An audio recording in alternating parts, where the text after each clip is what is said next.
So the word darshan is most popularly used and known to us if we have any contact with traditions, spiritual traditions from India, which it's something that happens when you are with a teacher or you're in a temple or you're looking at a murti, a statue or a picture of a deity or a guru, and you look into the eyes of that teacher or that statue or that picture, and something happens. It's called you receive darshan.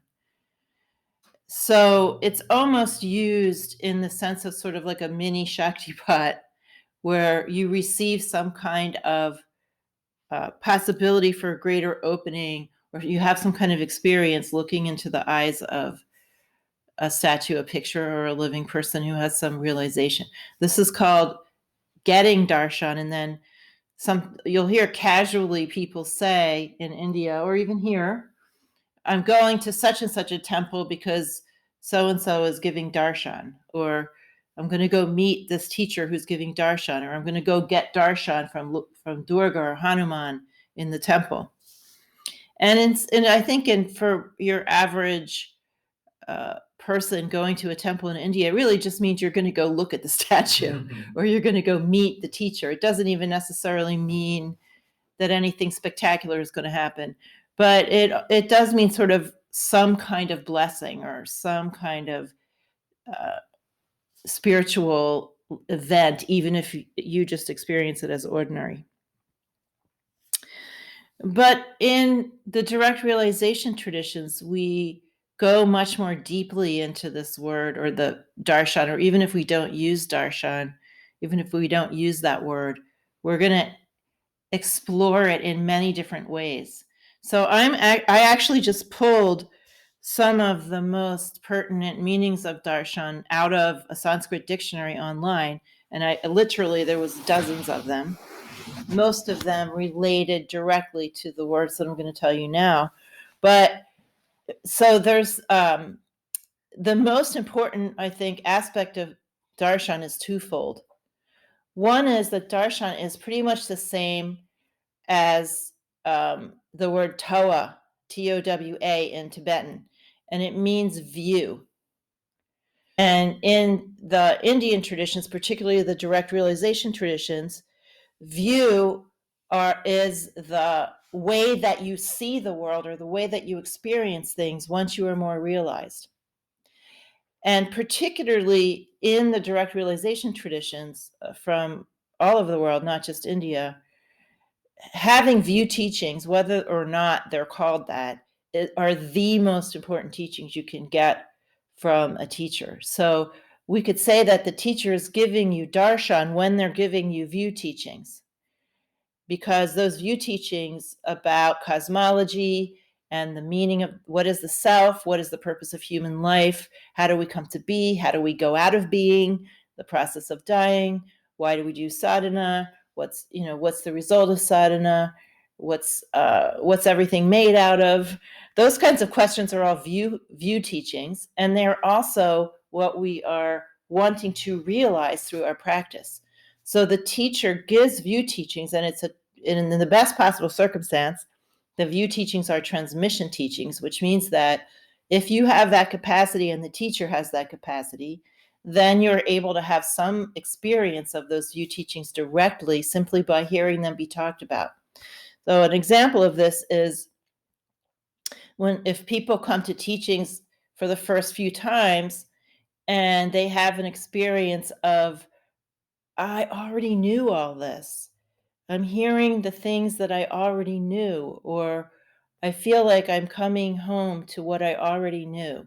That's a very common experience of hearing the view if you're in the right teachings and with the right teacher for you. So the view or darshan or towa in Tibetan is so important, first of all, because it fulfills the requirement of all direct realization traditions that you have a taste of the result of your practice before you begin to practice.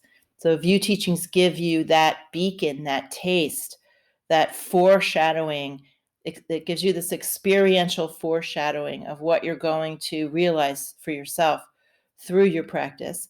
And then view teachings provide a container for your practice so that you know what universe you're in, what tradition you're in, what your tradition is, how your tradition is telling you to orient yourself to your practice when you sit down to do sadhana.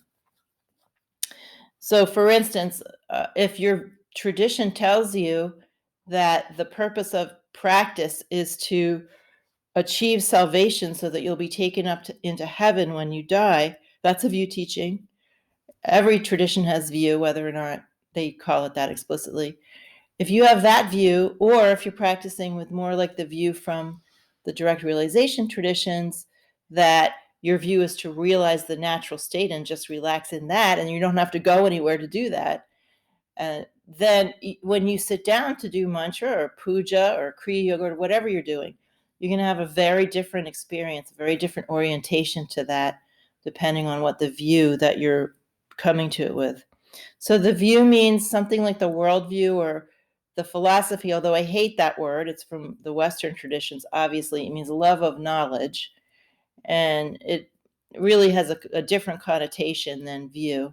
But we want to, in the Dzogchen tradition, it says that we learn the view, we hear the view, and we practice with the view, and then we realize the view, we embody the view.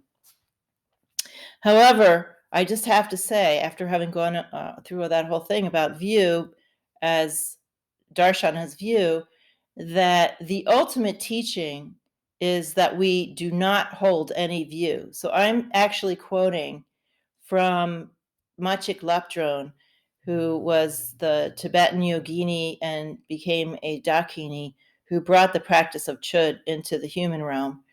And she had this very elaborate puja that involves feeding your body parts to other beings. And at the end of the description of the practice, which goes on for a few hundred pages, where she's giving view teachings of all this whole practice, elaborating in great detail. And at the end, she says, the ultimate chud is hold no view. Hold no view. So the view is actually a vehicle through which we can sort of jump off the cliff into hold no view eventually, where we're just being in the livingness of everything and view is not necessary. This view of no view is restated in the beginning of the Vijnana Bhairava Tantra in our tradition, where it says that all of the view teachings are child's play, only for those who are still ignorant. But they're necessary. But at the end of the day, at some point in your life or some other life, view teachings will be unnecessary because you will simply be living in such profound immersion in the wisdom of reality that view teachings will be completely unnecessary, or holding any view of anything will be completely unnecessary. So view teachings are view. Darshan is a teaching, is another meaning of the word darshan. So then view means not just seeing the deity or the teacher, but also being seen. So we often think, if we have any contact with these kinds of traditions, we often think of darshan as something we're getting, but it's also something we're giving. So it's reciprocal. And this is very, very important to understand, especially in the relationship of the teacher to the student, that the teacher is seeing you and you are also seeing the teacher. And this mutual process of seeing is really at the heart of the alchemy between teacher and student. Of course, when you're first starting out, or even in the later middle parts of your spiritual life, you aren't going to see the teacher or the deity, if you're doing deity practice, with the nuance or depth of how your teacher is seeing you, or how you're being seen by a deity. But to whatever extent you're able to experience through that mutual reciprocal seeing your essence nature as being the same as the teacher's, in any way you're able to experience unity or unison with that being, then you are fully experiencing darshan in those moments. That's really what it's about. What we are seeing ultimately is our real nature. And then, having seen that, darshan also means contemplating. We see and we are seen by everything, and then we remain or rest in a state of contemplation. And that state of contemplation is completely effortless. We're simply contemplating and enjoying. If you see the way a mother looks at the face of their child and the child looks back at the mother, it is something like that. In fact, in the Dzogchen tradition, the clear light, which is an experience of the natural state, is said to be the mother light. We don't call it that in Trika, but it's the mother light in that way of contemplating your original face through looking at the face of an other is a very important way of talking about darshan. So if you think of the way that mothers and children look at each other, or fathers and children, there's just simply the enjoyment of gazing, right? It's not for anything other than that. When a parent is looking at a child, they're not thinking, I wonder what my child's thinking. I wonder what my child thinks of me. They're just enjoying that gazing process. And that's what contemplation is, enjoying contemplating your own nature as manifested in everything that appears to be external to you. So it also means showing, particularly in relationship with teachers. It's very important that you give darshan, even in that you show yourself, that you reveal yourself. And it's very important that the teacher reveal themselves to you also. And in that mutual process of revelation, the natural self can come into view.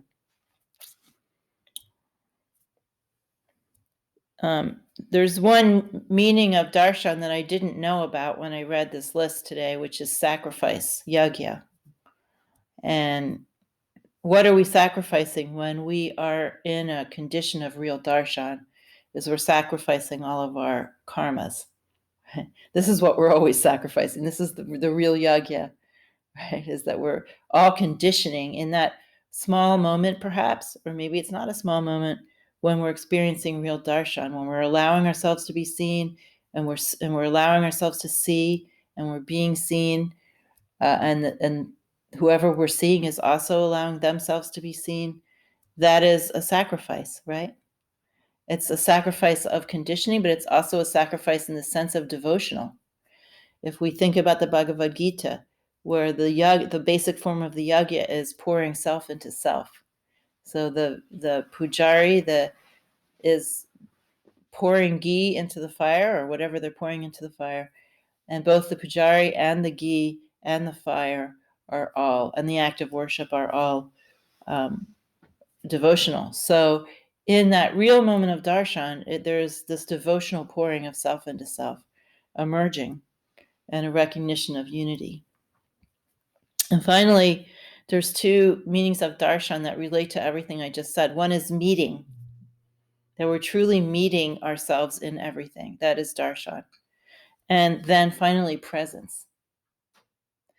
Not just seeing presence or contemplating presence, but embodying presence, in being immersed in presence, is also darshan. Because when we're immersed in presence, we have the real knowledge of the self. We have the real view, which is no view, when we're immersed in presence.